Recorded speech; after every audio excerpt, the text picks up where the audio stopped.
ప్రజల ఆమోదంతోనే land pooling చేస్తున్నామని మంత్రి నారాయణ అన్నారు. రాజధానిపై వైఎస్ జగన్ వ్యాఖ్యలకు ఆయన కౌంటర్ ఇచ్చారు. రాజధాని ఎక్కడ కట్టాలో అక్కడే కడుతున్నామని చెప్పారు. ప్రజల్ని తప్పుదో పట్టించే ప్రయత్నాలు ఆపుకోండని హెచ్చరించారు. నదుల పక్కనే రాజధాని ఉంటే రాష్ట్రం అభివృద్ధి చెందుతుందని చెప్పారు. 3 ఏళ్లలో రాజధాని ఒక రూపు వస్తుందని మంత్రి నారాయణ తెలిపారు. అమరావతికి చట్టబద్ధత కల్పించేందుకు తీవ్రంగా ప్రయత్నిస్తున్నామని స్పష్టం చేశారు. వైసీపీ ఎన్ని ప్రయత్నాలు చేసినా రాజధాని పనులు ఆగవని అన్నారు. గత ప్రభుత్వం రాజధాని పేరుతో 3 ముక్కరాట ఆడిందని విమర్శించారు.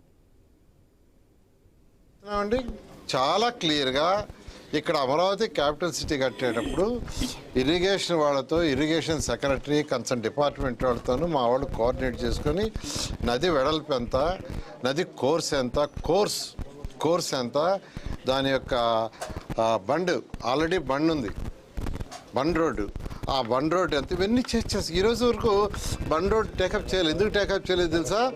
మేము ఇరిగేషన్ వాళ్ళతో మాట్లాడుతున్నాం. బండ్ రోడ్ ఒక్కటి మిగిలిపోయింది, టెండర్ పిలవాల్సింది. అది ఎందుకు పిలవలేదంటే వాళ్ళతో అనేక దఫాలు మాట్లాడుతున్నాం. నిన్న కూడా మీటింగ్ పెట్టుకోవాలనుకున్నా, కుదరలే నిన్న. ఎందుకు మీటింగ్ పెట్టుకున్నా అంటే వాళ్ళతో ఇరిగేషన్, అది నది, దానికి ఏం చేయాలో తెలుసు. ఏదైతే పట్టా ల్యాండ్ ఉన్నాయో, నదీ గర్భంలో లేవో అవి మాత్రమే చేస్తున్నాం. బహుశా వారు ఒకటి అనుకొని ఉంటారు, నది లోపల ఏదైతే అసైన్మెంట్ ల్యాండ్స్ లాంటివి ఉన్నాయో వాటిని కూడా ల్యాండ్ పూలింగ్ అప్పుడు తీసుకున్నాం, ఆడ కడతామని అనుకుని ఉంటారు బహుశా, నాకు తెలిసి.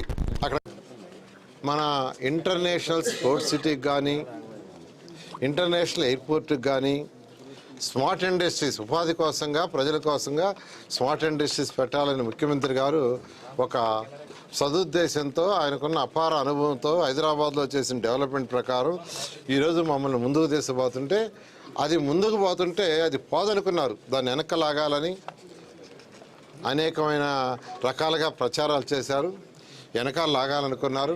అయితే మేము కూడా ఓపికగా ఉన్నాం, ఎందుకంటే వర్షాల సీజన్ దాదాపు 4-5 నెలలు ఉంది ఈసారి. ఎందుకంటే ప్రజలకు ఫస్ట్ నమ్మకం కలిగించి వాళ్ళకి చేతి చూపించి ముందుకు పోవాలనే ఉద్దేశం తాగాం. ఈరోజు అమరావతిలో ఎంతో వేగంగా జరుగుతుంది, ఎక్కడ పెట్టినా వర్క్ జరుగుతున్నాయి.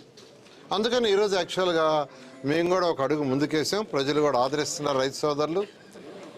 వారందరూ కూడా ప్రత్యేకంగా ధన్యవాదాలు తెలియజేస్తున్నాను. మాట చెప్పిన ప్రకారం 100% ఈ ప్రభుత్వం